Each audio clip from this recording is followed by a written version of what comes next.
네, 안녕하세요. 로열러더러로쌤입니다. 자, 2021년 7월 29일 목요일 시황방송 시작하도록 하겠습니다.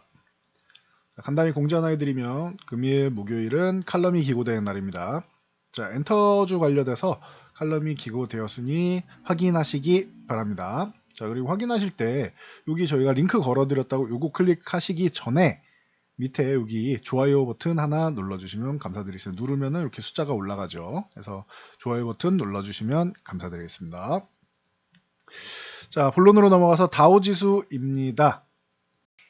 FOMC 통화정책 회의가 있었는데 당연히 금리는 동결된다라고 말씀을 드렸고, 여기서 이제 테이퍼링이나 여러 가지 경기부양책 축소 등 얘기가 언급이 될 수도 있다. 지금 계속 얘기가 나오고 있기 때문에 적극적으로 매파적인 의견만 나오지 않으면 괜찮다. 라고 기존에도 말씀드렸는데 그럴 가능성은 높지 않다라고 말씀드렸습니다. 그 배경은 이제 코로나에서 이제 우리가 탈피한다라고 해서 이제 포스트 코로나를 준비하면서 테이퍼링 얘기가 나오는 건데, 변이 바이러스 확산으로 약간 지연되는 거 아니냐, 그런 매파적인 발언이 힘을 잃는다라고 말씀드렸습니다. 그래서 제로 수준의 금리, 그리고 매월 1200달러 규모의 자산 매입은 동결한다라고 얘기하고 있습니다. 자, 또 성명서를 통해서 물가 안정이랑 완전 고용 이 두 가지 목표를 향해서 우리는 진전하고 있다. 그리고 향후에도 관련 사안을 이제 이 사안들을 평가할 것이다 라고 얘기를 했습니다. 그래서 파월 의장도 경기부양책 축소는 노동시장 개선 이런 부분 신호가 필요하다 라고 기존과 같은 발언을 했습니다. 완전 고용을 향해 상당한 진전을 나타내고 있는데 좀 더 강력한 고용 증가 수치를 원한다. 그러니까 이렇게 보시면 돼요. 나아지고는 있는데 원하는 만큼 아니다. 더 강하게 회복돼야 된다. 그러니 아직 테이퍼링에 대해서 너무 강하게 얘기하지 마라. 우리가 연말쯤에 하반기에는 논의한다라고 했으니 논의하고 연말이던 아니면 내년이던 적어도 2회 이상 정도는 좀 필요하다라고 얘기하는 걸 보면 최소한 아무리 빨라야 연말이고 내년 정도에 할 가능성이 있다 보시면 됩니다. 그래서 이 정도 참고하시면 되고, 미국 상원에서 이제 1조 2천억 규모의 1조 2천억 달러 규모의 인프라 투자 법안 관련 주요 내용이 합의됐다라고 합니다. 그래서 이 부분에 대해서는 참고하시면 될 것 같습니다. 인프라 투자 법안이 합의됐다라고 하면은 관련주들 우리나라에서도 움직일 수 있겠죠. 특히 미국 쪽에 연관이 있다라고 하면 해당 관련주들 함께 보시면 됩니다. 자, 그러면 다우 지수는 왜 밀렸느냐? 크게 하락한 게 아니고 그냥 횡보하면서 쉬어갔다라고 보시면 됩니다. 나스닥은 대신 좋은 모습을 보이면서 반등에 성공했다. 전날 21선 이탈하면서 이제 우려감을 자아냈지만 장중에 저점 매수가 들어오면서 21선 회복한 거 양호했다. 오늘 새벽에도 21선 부근까지 내려오긴 했지만 결국은 반등이 나오면서 일부는 회복하고 있습니다. 추가 상승이 나오면 또 다시 사상 최고가기 때문에 이렇게 쉬어가는 흐름은 꼭 필요하다라고 말씀드렸습니다. 미국은 양호합니다. 자, 국내 증시 보기 전에 해외 증시 중국 쪽 잠깐만 보고 갈게요. 중화권이 전일 이제 하락을 좀 멈추는 정도는 나왔다라고 말씀드렸는데 오늘 소소한 반등 정도가 나왔습니다. 이 정도로는 아직은 약하고 3,500포인트 정도는 회복을 해줘야 되는데 거의 90포인트 가까이 남은 거 아닙니까? 라고 하실 수 있는데 그 중국 증시 같은 경우는 좀 화끈한 면이 있습니다. 밀릴 때도 화끈하게 밀리고 오를 때도 좀 화끈하게 오르는 면모가 있기 때문에 일단 3,500 회복하는 정도가 중요하고 급락만 안 나오면 괜찮다 정도로 보시면 됩니다. 그래서 상해 증시 중국 쪽에서 이제 기업들에 대해서 이제 규제 부분이 강하게 드라이브를 걸면서 좀 어려움을 겪었었는데 반등은 나오고 있다. 그러면서 중화권 쪽은 다 영향을 받았다. 대만 같은 경우는 우리나라랑 이제 산업 구조가 비슷하기 때문에 IT 쪽이기 때문에 이제 영향을 좀 받으면서 우리나라 증시에도 일부 부담을 줬었는데 전체적으로는 잘 해주고 있다라고 보시면 됩니다. 그러면서 우리나라도 나쁠 건 없다. 3,250포인트 구간 회복하는 게 중요하다고 말씀드렸습니다. 이번에 회복하면은 21선까지 올라타면서 다시 한번 3,300 두들길 수 있다. 넘어가면은 또 사상 최고치 돌파가 됩니다.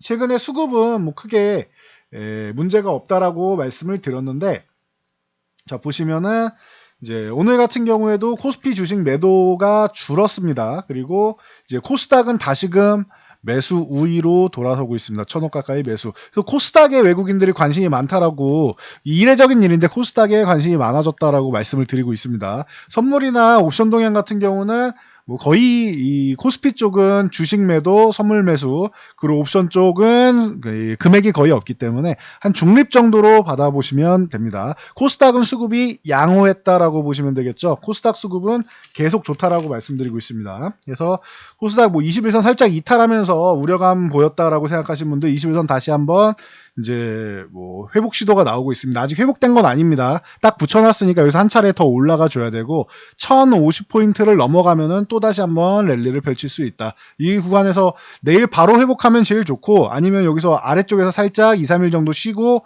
넘어가줘도 괜찮습니다. 너무 크게 우려할 필요는 없다라는 거 참고하시면 됩니다. 코스닥은 수급이 아주 좋다. 자, 삼성전자 2분기 실적 발표하면서 IR에서 3년 내에 인공지능 AI랑 5G 전장 이런 인수합병 M&A 건을 추진하겠다. 우리는 총수 결정만 남았다라고 얘기하고 있습니다. 이 뜻은 뭡니까? 이재용 부회장 빨리 사회 복귀시켜달라. 경영에 복귀시켜달라. 이런 얘기입니다. 이 정도까지만 생각하시면 됩니다. 자, 그래서 그러면은 당분간 뭐가 좋다? 삼성전자가 아닌 형보다 나은 아우보다 삼성전기가 당분간은 나을 것이다 말씀드렸는데 19만원 구간에서 계속 넘어가지 못하고 걸렸었는데 19만원을 금일 넘어가면서 거래량까지 잘 붙여줬습니다. 그러면은 20만원 돌파 시도 정도는 할 수 있고, 한 번에 넘어가면 좋겠지만 한 번에 아니어도 두 번, 세 번 건드리면은 넘어가게 됩니다. 그래서 삼성전기 같은 경우가 더 낫다라고 이 16만 5천원부터 말씀드렸는데 수익을 서서히 붙여가고 있다 보시면 됩니다. 그리고 또 하나, 이 그룹 총수가 나오게 되면은 삼성전자보다는 삼성물산 이쪽이 지분 가치랑 보면은 더 유리할 수 있다. 14만원 회복이 중요하다 말씀드렸는데 전일 회복되고 오늘 추가 상승 나왔습니다. 이제 휴식을 취하면은 다시 한번 잡아봐도 되는 종목이 됩니다. 14만원 위쪽에 있으면은 안정적이다 보시면 됩니다. 그리고 정부에서 빅3 산업에 대해서 내년에 5조 이상 재정 지원을 하겠다라고 발표했습니다. 이게 빅3 산업은 다들 아시겠지만 반도체, 그리고 미래차, 그리고 마지막 바이오, 헬스케어 이쪽으로 보시면 됩니다. 그래서 반도체, 과거부터 현재 먹거리고 미래차와 바이오가 미래 먹거리다. 그래서 빅3 산업 미래 먹거리로 반도체, 이제 미래차, 바이오, 헬스케어 쪽을 여러분들도 앞으로도 꾸준히 성장성 있게 보면 된다라는 거 참고하시면 됩니다. 그래서 관련주들 HB 테크놀로지라던가 NCN, ST팜, 원익PN, 디스플레이텍 이런 종목들이 움직였는데, 이 중에서 에이테크 솔루션 같은 경우는 이제 삼성에서 이제 M&A 얘기가 나오니까 에이테크 솔루션에 이 지분을 갖고 있는 게 삼성전자라고 누누이 말씀드렸습니다. 그래서 자율주행 얘기 나오고 하면은 삼성전자의 지분 보유한 이 에이테크 솔루션이 한 번씩 움직인다라고 말씀드렸는데, 그래서 오늘 관련해서 움직였다 해서 대표적으로 한 종목 보고 가도록 하겠습니다. 그래서 관련 섹터들 보시고, ST팜 같은 경우도 최근에 누누이 말씀드렸습니다. 이렇게 밀려 있을 때 여러분들 진단키트 쪽에서 CJ나 휴마시스가 못 올라간다라고 하면은 밀려있는 최근에 이제 mRNA 컨소시엄 구성한 한미약품, 녹시자, ST팜, 그 중에 저는 ST팜이 가장 선호하는 기업 중 하나다라고 말씀을 드렸는데, 이 11만원 회복 중요합니다라고 말씀드렸는데 딱 걸쳐놨습니다. 여기서 한 차례만 더 올라가주면 ST팜은 이제 11만원에서 14만원 사이의 박스권 쪽으로 트레이딩 관점으로 볼 수 있다. 짧게 보시는 분은 13만원까지 보셔도 되고, 그렇게 11만원 회복이 중요하다 말씀드렸는데 딱 붙여놨습니다. 그래서 참고하시면 됩니다. 자, 그리고 화이자가 코로나19 경구용 치료제 임상 2, 3상을 착수한다라고 합니다. 4분기에 결과가 나온다라고 해요. 그래서 한국 BNC라던가 국전약품, 앞타바이오, 삼천당장 이런 종목들이 관련해서 움직였다 보시면 됩니다. 그리고 자, 간솔, 홈데코나 이런 이 탄소 배출권 관련주들, 탄솔, 홈데코, 이 그린케미칼, 그리고 후성 이런 종목들, 후성 같은 경우는 최근에 굉장히 움직임이 좋았습니다. 이렇게 해서 이런 종목들이 탄소 배출권 이후에 탄소 배출권 관련해서 움직였고, 대선 경선 후보들도 2050 탄소 중립 추진을 한다. 2050년까지 우리나라도 탄소 중립하겠다라고 얘기하면서 후보들이 움직이고 있습니다. 발언을 하고 있으니 참고하시면 됩니다. 그리고 에코프로 HN 같은 경우는 뭐 오늘도 상한가에 들어갔는데 좀 특이하다 생각하시면 됩니다. 이게 탄소 배출권 때문만 올라간 게 아니다. 1대3 무상 증가 이슈가 있기 때문에 올라간 거지 테마만으로 올라간 게 아니다라고 보시면 됩니다. 그리고 지금은 이제 과열권으로 올라가서 경고 종목에 들어가 있으니까 여러분들도 참고하시기 바랍니다. 그리고 농심이 지난번에 오뚜기가 라면값 인상해서 농심이랑 삼양식품 같은 경우도 인상 가능성이 있다 말씀드렸는데 농심도 발표를 했습니다. 역시나 4년 8개월 만에 라면값을 인상한다 밝히면서 이렇게 되면은 라면값이 오르면 어떻게 되느냐, 다른 분야도 다른 음식료 쪽도 우리도 오를 수 있지 않느냐라고 기대감을 갖게 됩니다. 뭐 대표적으로 롯데칠성이라던가 음료 관련 쪽으로 롯데칠성 같은 경우가 이제 우리도 오를 수 있지 않겠냐라는 생각, 뭐 실적도 당연히 잘 나왔고요. 그래서 겸사겸사해서 오르고 SPC 삼립 같은 경우 함께 이렇게 테마바람 불면서 슬쩍 올라오고 21선 둘 다 돌파해 놓은 거 좋습니다. 최근에 좀 어려움을 겪고 있었는데 살짝 올라왔다. 뭐 사조대림이라던가 뭐 전통적인 종목들이죠. 사조대림 같은 경우도 21선 이렇게 회복하면서 이 음식료값 인상 같은 경우에 동참하고 해태제과식품 같은 경우도 슬쩍 다시 한번 올라오고 있습니다. 여기에 CJ제일제당도 합류를 하면서 무거운 종목이기 때문에 많이는 못 오르겠다 싶었는데 3%나 올랐습니다. 그래서 CJ제일제당도 은근슬쩍 올라와 주고 있다라는 거 참고하시면 됩니다. CJ제일제당은 요 47만원 유지하면 보유, 이탈하면은 이제 정리. 그리고 추세는 잘 만들고 있기 때문에 이탈하더라도 이제 거래량 실어서 이탈하는 거 아니면 조금 더 보셔도 되지 않을까 싶습니다. 그래서 이제 뭐 무거운 종목 좋아하시는 분들은 같이 보시면 되고, 그러면은 이제 흥국 FMB나 뭐 한국맹달티 같은 종목들도 은근슬쩍 우리도 좀 합류하면 안 되겠느냐라고 합류할 수는 있습니다. 여기저기 이제 쿠팡 때부터 시작해서 마켓컬리랑 이 테마바람 잘 타는 흥국 FMB 같은 경우가 있고, 한국 맥널티 같은 경우도 이제 이베이 코리아 인수전 쪽으로 관련주로 엮이면서 이제 거래처로 해서 이제 엮여 있는데, 이 커피나 뭐 이런 쪽으로 해서도 이제 은근슬쩍 한번 올라와 줄 수 있습니다. 그래서 만원 구간을 뭐 중요하게 보시면 되겠죠. 그래서 이런 종목들이 기다리고 있다라는 거 참고하시면 됩니다. 자, 그리고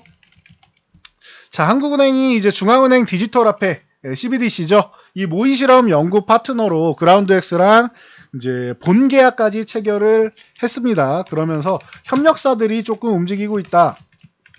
자, 삼성 SDS 같은 경우는 이제 뭐 자회사를 통해 합류를 하는데 이제 워낙 무거운 종목이니까 이제 뭐 크게 움직이지는 못했는데, 만약에 지금 삼성전기랑 삼성물산이 이제 그룹 총수 나오고 하는 부분에 있어서 이제 최근에 좀 올랐기 때문에 다른 대안 종목을 본다라고 하면은 좀 더 무거운 종목이고 잘 안 움직이는 종목이지만 삼성 SDS를 대안으로 볼 수 있다라는 것도 참고하시면 됩니다. 겸사겸사 같이 보시면 되고, 좀 작은 종목들은 움직임이 나오죠. 드림 시큐리티나 뭐 이런 종목들 같은 경우는 이제 그 협력사로 해서 움직임이 나오고 있다. 드림 시큐리티 같은 경우는 이제 카카오뱅크 관련주로도 뭐 이미 말씀을 드렸습니다. 그리고 코나이 같은 경우도 이제 협력사로 진행한다라는 거 참고 정도 하시면 됩니다. 오늘은 움직임이 없었는데 모의 실험에 이제 참여한다라는 거 참고하시고, 제가 누누이 말씀드리고 했던 치과용 뭐 임플란트, 치과용 의료기기 쪽 오스테 임플란트가 멋진 모습을 보이면서 또 고점을 돌파하고 있습니다.